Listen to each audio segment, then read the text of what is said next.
Hello student, welcome to the lecture series of Constitution of India, Law and Engineering। आज इसमें हम अपना पहला लेक्चर स्टार्ट करेंगे और पहले लेक्चर में जो हम टॉपिक लेंगे वो रहेगा हमारा कॉन्स्टिट्यूशन और कॉन्स्टिट्यूशनलिज्म। तो कॉन्स्टिट्यूशन में हम ये समझेंगे कि हमारा कॉन्स्टिट्यूशन क्या है और कॉन्स्टिट्यूशनलिज्म जो एक विचारधारा है उसको समझने की कोशिश करेंगे। तो सबसे पहले हम समझेंगे कि कॉन्स्टिट्यूशन क्या होता है। देखिए, जब भी हम कॉन्स्टिट्यूशन की बात करते हैं तो सबसे पहले हमारे जो माइंड में सबसे पहले जो चीज आती है वो ये आती है, रूल एंड रेगुलेशन की बात आती है। जब भी हम कॉन्स्टिट्यूशन की बात करेंगे तो वहां पे माइंड में जो पहला शब्द आएगा वो रूल्स आएगा, कुछ कानून होंगे उनके बारे में बात की जाती है। तो इसको समझने की कोशिश करते हैं। तो जैसे हमारी जो लाइफ होती है जनरली, अगर हम जितने भी ह्यूमन बीइंग है सबकी बात करें तो हमारी सबकी लाइफ जो है कहीं ना कहीं वो कुछ सेट ऑफ रूल से क्या होती है, गवर्न रहती है। तो जैसे हम जब छोटे होते हैं तो हमारे पेरेंट्स जो है हमारे लिए कुछ रूल एंड रेगुलेशन बनाते हैं। फिर हम स्कूल में जाते हैं तो स्कूल के रूल एंड रेगुलेशन फॉलो करने पड़ते हैं। उसके बाद कहीं पे हम जॉब कर रहे हैं, किसी इंडस्ट्री में काम कर रहे हैं तो उसके रूल एंड रेगुलेशन हमें फॉलो करने पड़ते हैं। तो हमारे लाइफ में जैसे जैसे हमारी एज बढ़ती जाती है तो हम रूल से तो गवर्न होते ही हैं, वो rules time to time change होते जाते हैं। तो कहने का मतलब ये है कि हम रूल से अलग नहीं रह सकते। हमारी पूरी की पूरी जो लाइफ होती है वो कहीं ना कहीं सेट ऑफ रूल से बंधी हुई होती है। ठीक है, ये जो रूल्स होते हैं, अगर हम और कुछ एग्जांपल लें तो ये जो रूल्स होते हैं, अगर हम कोई भी गेम खेलते हैं तो उस गेम में हमें वो रूल्स फॉलो करने पड़ते हैं। जैसे फॉर एग्जांपल अगर हम क्रिकेट का ही गेम खेल रहे हैं तो क्रिकेट के अंदर बहुत सारे गेम को चलाने के लिए रूल्स होते हैं और उन रूल्स को फॉलो करवाने की जो रिस्पॉन्सिबिलिटी होती है वो एम्पायर की होती है। अच्छा, रूल्स इसलिए बनाए गए हैं गेम में ताकि वो गेम कैसा हो सके, फेयर हो सके और कोई भी प्लेयर जो है चीटिंग ना कर सके। तो यहाँ पे लिखा भी है, there are rules for games like cricket, rules to be obeyed on the road for workers in the workplace. देखिए, हम अगर रोड पे चल रहे हैं तो भी हमें कुछ रूल्स एंड रेगुलेशन फॉलो करने हैं। हम किसी वर्क प्लेस में, ये मैंने भी आपको एग्जांपल बताया, तो यहाँ पे भी हमें उस पर्टिकुलर वर्क प्लेस के जो भी रूल एंड रेगुलेशन है उनको फॉलो करना है। इसके अलावा there are rules imposed by morality and custom that play an important role in telling us what we should and should not do. कुछ रूल एंड रेगुलेशन जो होते हैं वो सोसाइटी में बने होते हैं और उन रूल एंड रेगुलेशन को फॉलो करना हमारी मॉरलिटी होती है ना, हमारी मॉरल रिस्पॉन्सिबिलिटी होती है। और सोसाइटी के अंदर ये रूल्स हमें ये बताते हैं कि जब हम सोसाइटी में रह रहे हैं, लोगों के साथ इंटरेक्ट कर रहे हैं, तो सोसाइटी में हमें क्या करना है और क्या नहीं करना है। तो ये रूल्स हमें क्या करते हैं, बेसिकली बताते हैं कि हमें सोसाइटी में क्या करना है क्या नहीं करना है। तो ये मैंने आपको एक एग्जांपल बताया, क्रिकेट का एग्जांपल बताया। क्रिकेट में एम्पायर की ये रिस्पॉन्सिबिलिटी है, पूरी अथॉरिटी है कि वो क्या करे, एनफोर्स द रूल्स और law of the game on the ground. Cricket के जो भी रूल्स बने हैं, एम्पायर की ये रिस्पॉन्सिबिलिटी बनती है कि वो उन रूल्स को क्रिकेट ग्राउंड के अंदर एनफोर्स करवाए। एनफोर्स करवाने का मतलब ये है कि वो ये चेक करे कि जितने भी प्लेयर्स हैं जो ग्राउंड में हैं, क्रिकेट खेल रहे हैं, वो क्रिकेट के रूल्स को फॉलो करें। दूसरा एग्जांपल है, traffic police make us to follow the rules. जब हम रोड पे चलते हैं तो रोड पे चलने के अपने रूल्स बने हुए हैं। जैसे हमारे इंडिया के अंदर अगर हम बात करें तो रोड पे जब हम चलते हैं तो हमें बाएं तरफ चलना चाहिए, है ना। जब हम कार में बैठ के अपनी कार ड्राइव कर रहे हैं तो हमें सीट बेल्ट लगानी चाहिए, बाइक चला रहे तो हेलमेट हमें पहनना चाहिए। तो ये कुछ रूल्स बने हुए हैं, ठीक है। इन रूल्स को फॉलो करवाने की जो रिस्पॉन्सिबिलिटी है वो किसकी है, ट्रैफिक पुलिस की है। तो यहाँ पे भी हम क्या है, रूल से बंधे हुए हैं। नाउ और आगे अगर हम बढ़ते हैं तो अभी इस वाले पार्ट में हम ये समझने की कोशिश करेंगे कि सोसाइटी के अंदर जो रूल्स हैं वो क्यों बनाए जाते हैं। तो some rules that are made by the legislature for their own country are called law.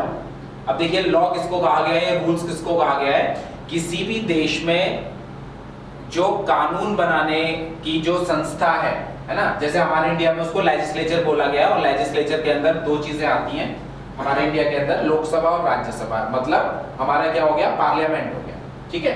तो हमारे इंडिया के अंदर जो भी कानून बनेगा और पूरे इंडिया में लागू होगा, उसको बनाने की जिम्मेदारी किसकी है? राज्यसभा लोकसभा की। और इसको क्या बोलते हैं? लेजिस्लेचर बोलते हैं। तो लेजिस्लेचर गवर्नमेंट का वो पार्ट होता है जो कानून बनाता है, ठीक है। तो हमारे इंडिया के अंदर पार्लियामेंट जो कानून बना रहा है उसको बेसिकली क्या बोला गया? लॉ बोला गया है या कानून बोला गया है। नाउ सोसाइटी के अंदर ये जो कानून होते हैं इनकी रिक्वायरमेंट क्यों होती है? तो बहुत सिंपल सा इसका आंसर है, can regulate and work properly. हमारी सोसाइटी जो है स्मूथ फंक्शन कर सके, है ना, अपने आप रेगुलेट कर सके, कोई भी काम हो रहा है सोसाइटी में वो प्रॉपर ढंग से होता रहे, इसलिए सोसाइटी में रूल एंड रेगुलेशन की आवश्यकता होती है। अब ये जो रूल्स या लॉ या कानून जो बनाए जाते हैं वो इस तरीके से डिजाइन किए जाते हैं कि ये हमें प्रोटेक्ट करते हैं और हमारी प्रॉपर्टी को प्रोटेक्ट करते हैं, ठीक है। तो जैसे कानून बनाया, मैंने अभी आपको एग्जांपल दिया कि जब हम अपना क्या कहते हैं बाइक चला रहे हैं तो हमें हेलमेट पहनना कंपलसरी है। तो वो कानून क्या कर रहा है? वो कानून हमें प्रोटेक्ट कर रहा है ना। कभी एक्सीडेंट हो जाए बाई चांस, तो अगर हेलमेट पहना होगा तो बचने के चांसेस बहुत ज्यादा हो जाएंगे। ऐसे हमारी प्रॉपर्टी को बेसिकली क्या है? ये प्रोटेक्ट करते हैं। जैसे इसका एक सिंपल सा एग्जांपल है, हमारे इंडिया में जब भी हम कोई प्रॉपर्टी खरीदते हैं, चाहे वो मान लीजिए जमीन खरीद रहे हैं, कोई फ्लैट खरीद रहे हैं, तो उसकी रजिस्ट्री कराना जो है क्या है? वो कानून के तहत है, उसकी रजिस्ट्री कराना कंपलसरी है। तो इसका मतलब क्या हुआ? जब हम रजिस्ट्री करवा रहे हैं, इसका मतलब ये है कि वो प्रॉपर्टी हमारे को हमसे बिलोंग कर रही है और उस प्रॉपर्टी के ऊपर कोई दूसरा व्यक्ति जो है अपना कब्जा नहीं कर सकता, अपना अधिकार उसके ऊपर नहीं लेके आ सकता। क्यों? क्योंकि वो कानून के तहत हमारे लिए क्या है? हमारी प्रॉपर्टी को प्रोटेक्ट किया जा रहा है। Now and to ensure that everyone in society behaves the way that the community expect them to.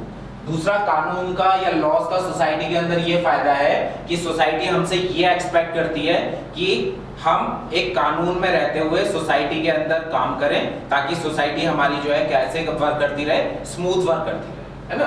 अगर सोसाइटी के अंदर कानून नहीं होंगे तो एक यहाँ पे शब्द है एनार्की। एनार्की का मतलब होता है अराजकता। तो अगर सोसाइटी में कानून नहीं होंगे तो कुछ लोग जो होंगे वो अपनी क्या कहते हैं मनमानी पे उतर आएंगे। तो उस सोसाइटी के अंदर, उस समाज के अंदर क्या हो सकता है? अराजकता या भय का माहौल हो सकता है ना। तो इसीलिए सोसाइटी के अंदर क्या है? बेसिकली लॉ का होना बहुत जरूरी है। फिर इनकी एक और इंपॉर्टेंस ये है कि कानून जो होते हैं, जितने भी लॉ होते हैं, बेसिकली हमारे जितने भी एक्शंस होते हैं, जो भी हम एक्टिविटी कर रहे हैं, उनका रिजल्ट हमें पहले ही बता देते हैं। अगर हमारे इंडिया में जितने भी कानून बने हैं, अगर मान लीजिए कोई एक पर्टिकुलर कानून है, उसकी हमें जानकारी है, तो उस कानून को पढ़ने के बाद, समझने के बाद हमें ये समझ आ जाएगा कि इस कानून के तहत अगर हमारा कोई एक्शन होगा तो उसका रिजल्ट क्या होने वाला है, ठीक है। तो जैसे सिंपल सा एग्जांपल मैं अभी एक दो तीन बार आपको बता दिया, हेलमेट नहीं पहनेंगे मान लीजिए बाइक चलाते हुए, तो ट्रैफिक पुलिस वाला खड़ा होगा, आपको रोकेगा, आपका चालान काट देगा। मतलब इसका रिजल्ट क्या है? रिजल्ट आपको पता है कि आप एक्शन आपका ये हो रहा है, एक्टिविटी ये हो रही है कि आप हेलमेट पहन के बाइक नहीं चला रहे हैं, तो आपका चालान कट सकता है। मतलब आपको एडवांस में ही पता चल गया कि उसका रिजल्ट या परिणाम या कॉन्सिक्वेंस क्या होने वाला है। तो आप अपने आप को उसी तरीके से प्रिपेयर करोगे कि आपका नुकसान हो, ठीक है। और साथ में ये मैंने आपको बता ही दिया कि सोसाइटी के अंदर एनार्की फैल सकती है अगर कानून नहीं। Now what is constitution? Constitution, ये हम कॉन्स्टिट्यूशन की डेफिनेशन तक पहुंचने की कोशिश कर रहे हैं। यहां तक अभी हमने ये समझा कि सोसाइटी के अंदर कानून की क्यों आवश्यकता है और इनकी इंपॉर्टेंस क्या होती है। Now the constitution is the supreme law of the land. देखिए किसी भी कंट्री के अंदर जहां पे भी आपका क्या कहते हैं संविधान बना हुआ है, कॉन्स्टिट्यूशन बना हुआ है, डिफरेंट रूल एंड रेगुलेशन बने हुए हैं, उसको सुप्रीम लॉ ऑफ लैंड बोला गया। सुप्रीम लॉ ऑफ लैंड का मतलब यह है कि भारत के, अगर हम अपने इंडिया की बात करें तो इंडिया के अंदर जितने भी कानून बने होंगे वो उनमें सबसे ऊपर जो होगा, वो सबसे ऊपर कौन होगा? कॉन्स्टिट्यूशन। कॉन्स्टिट्यूशन के दायरे में रहते हुए ही बाकी सारे कानून बनेंगे, और कॉन्स्टिट्यूशन में रहते हुए ही जितनी भी गवर्नमेंट है वो सारी गवर्नमेंट कॉन्स्टिट्यूशन को फॉलो करते ही काम करेंगे। इसलिए कॉन्स्टिट्यूशन को क्या बोला गया है? सुप्रीम लॉ, सबसे बड़ा कानून बोला गया है, ठीक है। All other laws have to conform to the constitution. ये अभी बताया, कंफॉर्म का मतलब होता है अनुरूप। जितने भी इंडिया में कानून बनेंगे वो कॉन्स्टिट्यूशन के अनुरूप ही बनेंगे। कॉन्स्टिट्यूशन ने जो एक दायरा दिया है उस दायरे में रहते हुए कानून बनेंगे, उस दायरे से बाहर जाने की कोशिश नहीं होगी। The Constitution contain law concerning the government and its relation with the people। जब भी हम किसी भी कंट्री के कॉन्स्टिट्यूशन को स्टडी करते हैं तो उससे बेसिकली हमें दो चीजें पता लगती हैं। क्या? The relation between the different levels of the government. अगर हमने किसी भी देश का संविधान पढ़ लिया तो हमें यह आइडिया हो जाएगा कि गवर्नमेंट में जितने भी लेवल्स हैं उनके बीच में आपस में किस तरह का रिलेशनशिप है, और साथ में हमें यह भी पता चलेगा कि उस सरकार के अपने लोगों के साथ किस तरीके से रिलेशनशिप है। जैसे अगर हम अपने इंडिया की बात करें तो हमारे इंडिया में गवर्नमेंट और सिटीजन के बीच में जो रिलेशन है बहुत अच्छा रिलेशन है, क्योंकि गवर्नमेंट के द्वारा, कानून के द्वारा इंडियन सिटीजन्स को बहुत ज्यादा अधिकार दिए गए हैं। लेकिन अगर हम इसी को चाइना के कॉन्टेक्स्ट में देखें तो चाइना का कॉन्स्टिट्यूशन अगर हम पढ़ेंगे तो हमें यह पता चलेगा कि चाइना के लोगों को बहुत सारे कानून जो मौलिक अधिकार है वो नहीं दिए गए हैं, तो वहां की गवर्नमेंट और उनके सिटीजन का जो रिलेशनशिप है वो इतना अच्छा नहीं है। अब ये कॉन्स्टिट्यूशन के तीन पार्ट होते हैं, या गवर्नमेंट के तीन पार्ट होते हैं बेसिकली। अगर हम देखें गवर्नमेंट के तीन पार्ट हैं यहाँ पे, कौन कौन से? एक है लेजिस्लेचर। लेजिस्लेचर का मतलब होता है कानून बनाना। दूसरा है जुडिशरी। जुडिशरी का मतलब होता है कानून को इंटरप्रेट करना, और एग्जीक्यूटिव का मतलब होता है कानून को एनफोर्स करना। तो हमारे इंडिया में ये बेसिकली तीन जो है गवर्नमेंट के पार्ट्स हैं, ठीक है, या तीन लेवल है। क्या क्या? लेजिस्लेचर कानून बनाएगा, एग्जीक्यूटिव उसको पूरे इंडिया में एनफोर्स करेगा, और जुडिशरी उस कानून को समय टाइम टू टाइम क्या कर सकता है? इंटरप्रेट कर सकता है। नाउ टेक्निकल डेफिनेशन क्या है कॉन्स्टिट्यूशन की? अब मेन डेफिनेशन आ रही है हमारी कॉन्स्टिट्यूशन की। A constitution is a set of fundamental principles और established precedents according to which a state or other organization is governed। Constitution जो होता है वो डिफरेंट रूल्स का एक सेट होता है, डिफरेंट प्रिंसिपल्स का एक सेट होता है, जिसके द्वारा कोई भी स्टेट या कोई भी देश जो है वो क्या होता है? गवर्न होता है, ठीक है। These rules together make up, that is constitute what is entity is when these principles are written down into a single collection or set of legal documents।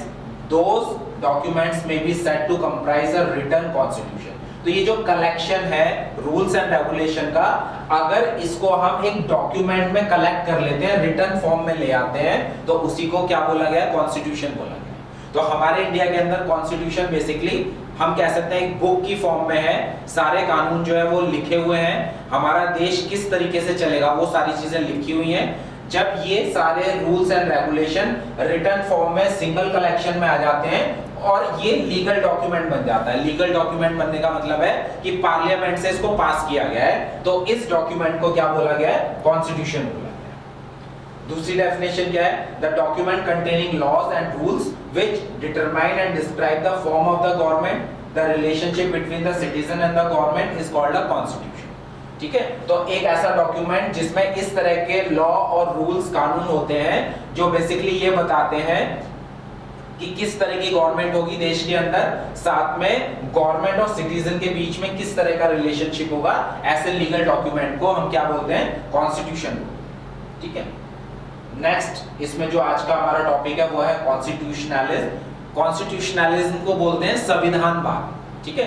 संविधानवाद basically या कॉन्स्टिट्यूशनलिज्म की बात करें तो ये एक विचारधारा है ना। अगर हम अपने कॉन्स्टिट्यूशन की बात करें तो हमारे कॉन्स्टिट्यूशन में ये जो शब्द है कॉन्स्टिट्यूशनलिज्म, ये कहीं आपको रिटन फॉर्म में नहीं मिलेगा, है ना। लेकिन है क्या इसका मतलब? इसको समझ लेते हैं, और ये बहुत इंपॉर्टेंट है किसी भी गवर्नमेंट पॉइंट ऑफ व्यू से। क्या है इसका मतलब? इसका मतलब है the arrangement which forces the rulers to stay with their jurisdiction. ये एक ऐसा अरेंजमेंट है जो अपने रूलर्स को क्या करता है? एनफोर्स करता है कि वो अपने अधिकार क्षेत्र में रहे, है ना। जैसे हमारी गवर्नमेंट है, मान लीजिए इंडियन गवर्नमेंट है, तो इंडियन गवर्नमेंट लोगों के लिए कानून बनाने का काम कर रही है, लेकिन इंडियन गवर्नमेंट के ऊपर भी एक क्या कहते हैं? पावर है। लेकिन वो पावर क्या है? वो पावर कॉन्स्टिट्यूशन की पावर है। तो इंडियन गवर्नमेंट जो है कभी भी ऐसा कोई कानून नहीं बनाएगी जो कॉन्स्टिट्यूशन के अनुरूप नहीं होगा, ठीक है, तो इसका मतलब क्या हुआ, गवर्नमेंट के लिए एक अधिकार क्षेत्र तय कर दिया कॉन्स्टिट्यूशन ने, और गवर्नमेंट को इसी जुरिडिक्शन में रहते हुए ही क्या करना है, काम करना है। अब ये क्या होता है, जनरली बहुत सारे केसेस में देखें तो ये रिटन फॉर्म में होता है, जैसे हमारे इंडिया के अंदर कॉन्स्टिट्यूशन है, इसी को संविधानवाद कहा गया है। The arrangement which forces the rulers to stay within their jurisdiction by means of written constitution is called constitutionalism. It is the trust, belief, faith that power will not be misused. Constitutionalism का एक और ये मतलब है कि एक विश्वास है, लोगों का फेथ है कि पावर का मिसयूज नहीं किया जाएगा, गवर्नमेंट जो है अपनी पावर को लोगों का एक्सप्लॉयटेशन करने में इस्तेमाल नहीं करेगी। इसका मतलब होता है लिमिटेड गवर्नमेंट और लिमिटेशन ऑन गवर्नमेंट, क्योंकि गवर्नमेंट की भी कुछ लिमिटेशंस हैं, कॉन्स्टिट्यूशन के दायरे में रहते हुए उन्हें काम करना है, तो एक तरीके से गवर्नमेंट के ऊपर क्या हो गया, लिमिटेशंस हो गए, ठीक है। It is antithesis of arbitrary powers and despotism, ये बेसिकली जो मनमानी शक्तियां हैं उसके अगेंस्ट होता है, और जो क्या कहते हैं तानाशाही होती है उसके अगेंस्ट होता है, ठीक है। तो जिस भी देश में कॉन्स्टिट्यूशनलिज्म की विचारधारा होगी वहां की गवर्नमेंट कभी भी तानाशाही नहीं अपनाएगी, ठीक है। Constitutionalism recognize the need for government with powers, but at the same time insist that limitation be placed on those powers. Constitutionalism एक ऐसी विचारधारा है जिसमें गवर्नमेंट की जरूरत तो है, गवर्नमेंट को पावर तो दी जा रही है, लेकिन साथ में ये भी कहा जा रहा है कि गवर्नमेंट जो है अपनी पावर का मिसयूज नहीं करेगा और अपनी पावर को लिमिटेशन में रहते हुए ही क्या करेगा, यूज करेगा, लोगों का एक्सप्लॉयटेशन नहीं करेगा। तो आज हमने 2 टॉपिक कंप्लीट किए हैं, नेक्स्ट लेक्चर में हम जो है आगे के टॉपिक को स्टार्ट करेंगे। Thank you.